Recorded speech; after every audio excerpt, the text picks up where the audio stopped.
Take for it YouTube চ্যানেলে নতুন ভিডিওতে অনলাইন ইউজার বেসরকারি শিক্ষা প্রতিষ্ঠান নিম্ন মাধ্যমিক ও মাদ্রাসা পর্যায়ের সম্মানিত শিক্ষক মণ্ডলী, আসসালামু আলাইকুম ওয়া রাহমাতুল্লাহি ওয়া বারাকাতুহু। টেক ফর ইট ইউটিউব চ্যানেলের আরও একটি নতুন ভিডিওতে আপনাদের সাদর আমন্ত্রণ। আমার আজকের এই ভিডিও টিউটোরিয়ালটিতে আপনাদের জন্য রয়েছে ইন্ডেক্সধারী সব শিক্ষক বদলির সুযোগ পাচ্ছেন। তো এই বিষয়ে আমি এখন শুরু করছি বিস্তারিত। আশা করি শুরু থেকে শেষ অবধি ভিডিওটি না টেনে বা না স্কিপ করে ধৈর্য সহকারে দেখে যাবেন। তো চলুন শুরু করা যাক। ইন্ডেক্সধারী মাদ্রাসার সব শিক্ষক বদলির সুযোগ পেতে যাচ্ছেন। যদিও স্কুল কলেজের ক্ষেত্রে বেসরকারি শিক্ষক নিবন্ধন ও প্রত্যয়ন কর্তৃপক্ষের সুপারিশপ্রাপ্তরাই কেবলমাত্র বদলির সুযোগ পাবেন, তবে মাদ্রাসার ক্ষেত্রে এই নিয়ম রাখা হয়নি। বদলি নিয়ে মাদ্রাসা শিক্ষা অধিদপ্তর কর্মশালায় প্রাথমিকভাবে এমন সিদ্ধান্ত নেওয়া হয়েছে। শীঘ্রই এই সংক্রান্ত খসড়া অনুমোদনের জন্য শিক্ষা মন্ত্রণালয়ে পাঠানো হবে। কর্মশালা সূত্রে জানা গেছে, মাদ্রাসা শিক্ষকদের বদলি হবে মাদ্রাসা অধিদপ্তরের আওতায়। এজন্য পৃথকভাবে একটি সফটওয়্যার তৈরি করা হবে।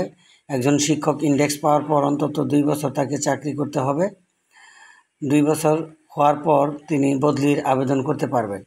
ওই সূত্র আরও জানায়, মাদ্রাসা শিক্ষকরা 3 ভাবে বদলির সুযোগ পাবেন: স্বেচ্ছা বদলি, জনস্বার্থে বদলি এবং মিউচুয়াল ট্রান্সফারের মাধ্যমে বদলি।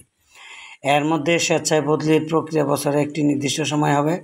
বাকি দুটি প্রক্রিয়ার ক্ষেত্রে নির্দিষ্ট কোনো সময় থাকবে না। স্বেচ্ছায় বদলি সমগ্র চাকরি জীবন কেবল একবারই হওয়া যাবে। নাম অপ্রকাশিত রাখার শর্তে বদলির কর্মশালায় উপস্থিত কর্মকর্তা দ্য ডেইলি ক্যাম্পাসকে বলেন, প্রধান শিক্ষক কিংবা প্রতিষ্ঠান প্রধান ছাড়া সবাই বদলির সুযোগ পাবেন। মিউচুয়াল ট্রান্সফার বছরের যে কোনো সময় হওয়া যাবে। জনস্বার্থে বদলি অনেকটা শাস্তিমূলক বদলি ন্যায় হবে বলেও জানান তিনি। এ বিষয়ে জানতে চাইলে মাদ্রাসা শিক্ষকদের বদলি সংক্রান্ত কমিটির সদস্য সচিব, মাদ্রাসা শিক্ষা অধিদপ্তরের উপপরিচালক প্রশাসন জাকির হোসাইন দ্য ডেইলি ক্যাম্পাসকে বলেন, বদলি নিয়ে প্রথম কর্মশালায় বেশ কিছু মতামত এসেছে। মন্ত্রণালয়ের প্রতিনিধিরা কিছু বিষয় যুক্ত করতে বলেছেন, আমরা সেগুলো নিয়ে কাজ করছি। তিনি আরও বলেন, মাদ্রাসার ইন্ডেক্সধারী সকল শিক্ষক বদলির সুযোগ পাবেন। আমরা এনটিআরসির সুপারিশের বিষয়টি বদলির ক্ষেত্রে বিবেচনা করব না। সফটওয়্যারের মাধ্যমে বদলির আবেদন করতে হবে। শীঘ্রই এ সংক্রান্ত খসড়া চূড়ান্ত করে মন্ত্রণালয়ে পাঠানো হবে। তো এই ছিল আজকের গুরুত্বপূর্ণ এবং সর্বশেষ শিক্ষার আপডেট নিউজটি।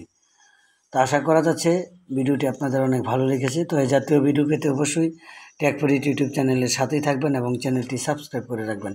তো আজকের মতো ভিডিওটি এখানেই রাখছি। আল্লাহ হাফেজ।